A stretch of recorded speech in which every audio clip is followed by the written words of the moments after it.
What is up, guys? We're in the hospital grounds today. Nice big castle there. It's a lovely place.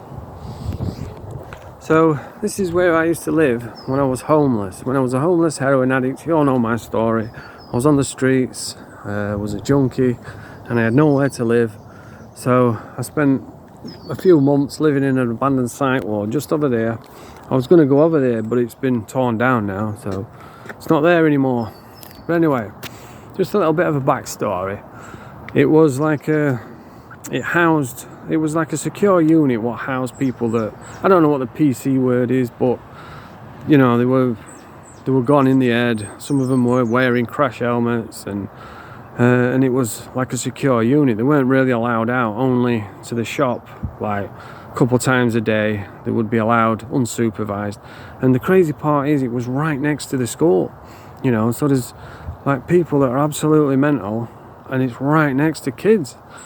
And they used to, like, on the way to the shops, they would sit on the steps, and there was a guy called Black Earl.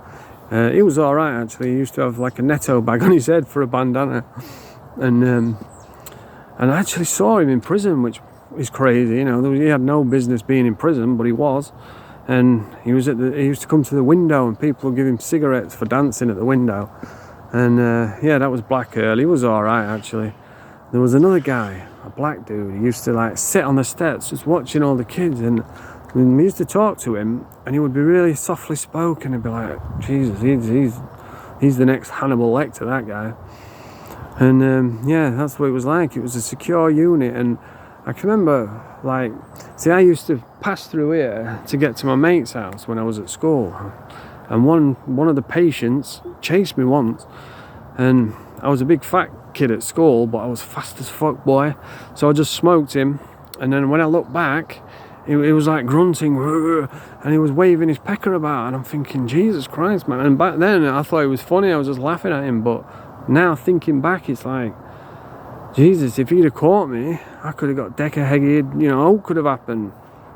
But anyway, I got away from him. And that's the thing, these people are right next to the school. But anyway, I walked past one night, and I was detoxing from heroin. I needed somewhere warm, you know, so I could have a boot. And I thought, well, I'll go in toilets here. I don't know how I got in, because it was like a secure unit, but I must have just like sneaked in somehow. And I remember walking up and down the hallways looking for a toilet. And it was like something from Hellraiser. First of all, it was the smell. Smell hit me like, horrible smell. I can't explain it. It was like that rattling smell, what you get in the cells. You know what it smells like, but you can't really explain it. It was like that. And it was strong. It took my breath. It smelled like an old people's home, but 10, 50 times worse. And I was walking down the hallways. There was like rooms, secure rooms, and then there was like padded rooms where they put them when they were kicking off. And I was screaming. It was like Hellraiser. And anyway, I found the toilets. I thought, I'm getting out of here. Did my boot and got out. And then I ended up getting locked up. I've spent like 3 or 4 years in prison. And then when I got out, I walked past it again, and it was all abandoned, you know, there was no one there. So they must have gone out of business, I don't know. And one night, I was just wandering around because I was homeless. It's horrible when you're homeless, you know. All you want to do is sit somewhere warm, and you ain't got nowhere. And it started throwing it down with rain, and I'm like, oh my God, I've got to find somewhere. And I remembered this place is abandoned now, so it sounds like a script out of a horror movie, you know what I mean? Like thunder and lightning, raining, a guy gets into an abandoned psych ward. And it sounds scary, but you know, the real scary part is being outside in the minus temperatures. That's scary. I was never really that scared whilst I was in there. But yeah, I broke in, well, it was abandoned, so I didn't really break in, but all the windows were smashed. It had all the old metal bed frames, and I just set up on one of the beds, and it was welcoming for me. You know, I wish, like with that Scotty G, he's just been rescued off the streets by the smoking sheriff, which I've got to admit, I admire that. You know, it's admirable. He's drove up there, he's took him off the streets. I wish I'd have had someone to do that. I just hope that Scotty G's ready to get clean, you know. And I remember when I took someone off the streets, and There's a ginger kid, Ginger Si from Donny. I put him up, gave him clothes, gave him some gear, food, everything, let him sleep on the settee, and the next morning he'd stole all the stereo and everything. So, you know, I just hope Scotty's ready, you know, he's going to change.